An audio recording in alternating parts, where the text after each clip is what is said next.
La question des droits des femmes à disposer de leur corps est constitutionnelle et je pense que c'est important. Victime de Émile Daraï, ce professeur pour lequel il y a déjà 36 plaintes au pénal et qui bosse toujours ici. Mais on ne lâchera rien.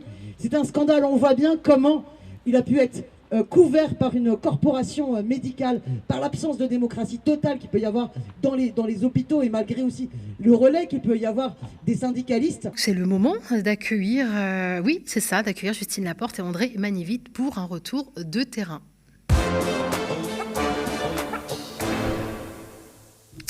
Bonjour Justine, bonjour André. Bonjour Nadia. Alors vous étiez hier au rassemblement contre les violences obstétricales et gynécologiques. Tout à fait, donc ça s'appelle les Vogues en fait.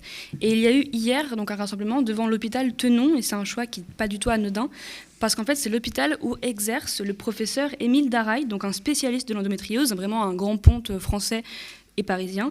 Et il est aussi visé par une information judiciaire depuis janvier dernier pour, donc je cite, violence par personne chargée d'une mission de service public, donc potentiellement sur 25 patientes, dont des mineurs. Et c'est le collectif Stop Vogue qui porte la voix des victimes et qui a recueilli 190 témoignages de violences gynécologiques contre ce professeur Émile Daraï. Donc, suite à ces plaintes, la PHP de Tenon l'a démis de ses fonctions de chef de service, mais il est toujours en exercice. Donc, c'est un rassemblement pour dénoncer les vogues, mais surtout pour demander justice contre Émile, comment il s'appelle ? Émile Daraï. Ouais. C'est ça. Alors, il y avait en effet une centaine de personnes et plusieurs collectifs, donc aussi bien un collectif qui représentait la voix des femmes corses, comme un collectif qui demandait donc, la démission donc, de ce professeur Daraï. Et pour ce faire, je vous propose d'écouter Sonia, du collectif Stop Vogue, qui animait les prises de parole.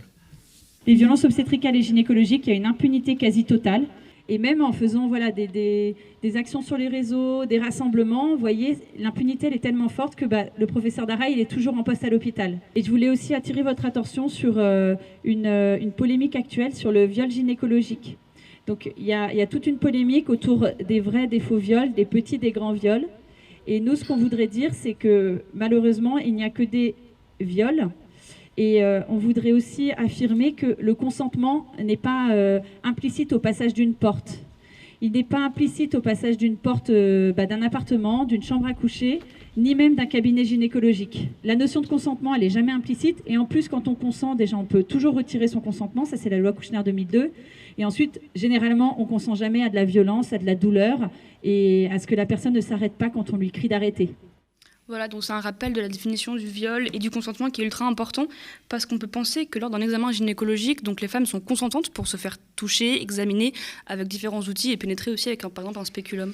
Effectivement, dans le secteur médical, les lois pénales s'appliquent de la même façon. Inviolabilité du corps humain, droit à la dignité, intégrité et aussi droit à l'information de la patiente claire, complète, compréhensible et loyale. C'est ce que rappelle le Code de la santé publique. Ouais, et je cite donc Lucie aussi, qui est membre du collectif Stop Vogue et qui est aussi avocate, qui a pris la parole hier. Donc je la cite, « Aucun acte médical ou aucun traitement ne peut être pratiqué sans le consentement libre et éclairé de la personne et ce consentement peut être retiré à tout moment dans le Code de la déontologie médicale. » Donc les médecins ne respectent pas leur code déontologique. Et on rappelle aussi, bien sûr, tout acte de pénétration d'un organe sexuel sans le consentement du ou de la patiente est un viol. Et en plus, le fait qu'il ait été commis par un médecin, donc une personne ayant une autorité de fait sur la patiente, est une circonstance aggravante. C'est ça. Et pour le rappeler, on avait une députée dans le public qui dénonçait donc aussi cette affaire et l'omerta tout autour de ce professeur qui reste du coup impuni. La question des droits des femmes à disposer de leur corps est constitutionnelle et je pense que c'est important. Et je voudrais vraiment saluer toute la bataille portée par Sonia et par toutes celles et ceux qui sont impliqués avec elle. Et je reste moi profondément marquée par les premières rencontres qu'on a pu avoir et la lecture de tous les témoignages de toutes ces femmes victimes de Émile Daraï, ce professeur pour lequel il y a déjà 36 plaintes au pénal et qui bosse toujours ici. Malgré tout le travail acharné, mais on ne lâchera rien. C'est un scandale, on voit bien comment il a pu être couvert par une corporation médicale, par l'absence de démocratie totale qu'il peut y avoir dans les hôpitaux et malgré aussi le relais qu'il peut y avoir des syndicalistes. Des femmes continuent à être coincées entre leur endométriose qui fait qu'il est considéré comme le spécialiste, donc on y va parce qu'on est dans la merde et on se retrouve maltraité par ce personnage-là. Donc c'est inacceptable. Cette bataille contre les violences gynécologiques et obstétricales, Elle continue, et d'ailleurs, à l'Assemblée nationale, Sophia Chikirou va travailler avec la France Insoumise sur une proposition de loi pour faire avancer vraiment toute cette reconnaissance de ce qui était l'essentiel d'ailleurs de notre droit en médecine, le consentement. Donc on vient d'écouter Daniel Simonet, un député LFI qu'on reçoit souvent sur le plateau du Média. C'est ça. Donc c'est vraiment pour parler du fait qu'il y a vraiment une impunité autour de ces viols gynécologiques. Et on se souvient entre autres de l'affaire d'État, donc Chrysila Zacharopoulos, qui est une ancienne docteure en médecine, qui a été visée par plusieurs plaintes pour des VOG, justement. Ces violences obstétricales et gynécologiques. C'est une impunité au sein du gouvernement de Macron qui n'est pas vieille du tout. Et on peut se souvenir aussi de l'affaire de Gérald Darmanin, qui lui aussi avait été visé pour une plainte pour viol. Donc, mais si on revient pour le cas de Daraï, donc Émile Daraï, le professeur, qui illustre l'omerta autour des VOG, on peut se demander aussi ce que fait l'ordre des médecins et la hiérarchie de l'hôpital Tenon aussi, et même en fait le ministre de la Santé, donc M. Brown, qui ne fait absolument rien à ce niveau-là. C'est ça. Et pour conclure, sur les VOG, je vous propose d'écouter donc un témoignage qu'on a trouvé très fort, celui de Mathilde François, qui est une colleuse et qui a été elle-même victime de VOG. Je suis patiente d'endométriose et donc j'ai un parcours de soins hyper dense. J'ai à peu près 3-4 rendez-vous par semaine depuis bientôt 1 an. Moi je ne suis pas victime du professeur Daraï directement, mais en fait je me sens presque mieux placée pour lutter parce que je connais beaucoup de personnes qui ont été victimes de lui, sachant que la communauté des filles qui sont atteintes d'endométriose ou des autres maladies liées au cycle gynécologique, en fait, toutes les personnes qui sont concernées par cette maladie, on a une communauté de patientes assez soudée parce que le parcours médical il est hyper éprouvant. Ce que je dis souvent, c'est que quand on souffre d'endométriose, on souffre 2 fois. Donc on souffre une première fois des symptômes qui sont systémiques, on a notre système digestif, notre système de douleur, il y a 1 million de problèmes déjà.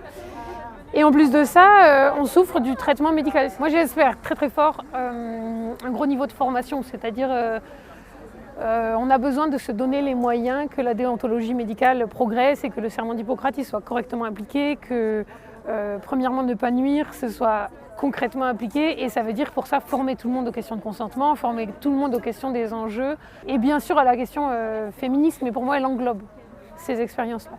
Et il y a des médecins qui ont choisi en fait de se former à ça et on le voit, et aujourd'hui on peut les retrouver sur l'agenda coopératif Gynenco.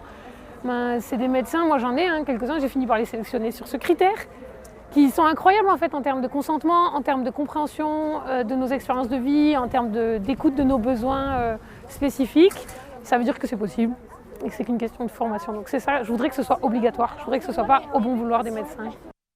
Voilà, donc en fait, il y a de l'espoir, ça veut dire juste qu'il y a de l'espoir et il faut juste une réelle formation à faire pour tous les praticiens, donc de respecter le consentement de leurs patientes et de façon très pratique. En fait, on peut décrire les gestes que l'on peut faire. Ça veut dire annoncer une pénétration qui est évidemment normale dans le cadre d'un soin, dans quel but, etc. Donc prendre en compte le corps du ou de la patiente, non pas comme un objet d'étude ou de soin, mais comme un être humain. Et ça paraît un peu primaire, mais en fait, c'est ça le débat, et surtout quand il y a une vraie vulnérabilité dans la posture qu'on peut avoir lors des examens gynécologiques. C'est ça, voilà. Donc c'était un rassemblement en soi intense, de très belles prises de parole, et c'est terminé avec une chanson, une reprise d'Adèle, Balance ton quoi, avec Angèle. un refrain, avec Angèle, non, pas Adèle. Exactement, avec un refrain spécial, Suspens Daraï. Donc on va mettre en ligne des extraits d'interviews, donc la chanson aussi peut-être sur les réseaux sociaux du Média, donc Instagram et notamment TikTok, donc c'est la toute nouvelle page TikTok du Média, donc n'hésitez pas à y jeter un coup d'œil et surtout à vous abonner. Merci André, merci Justine.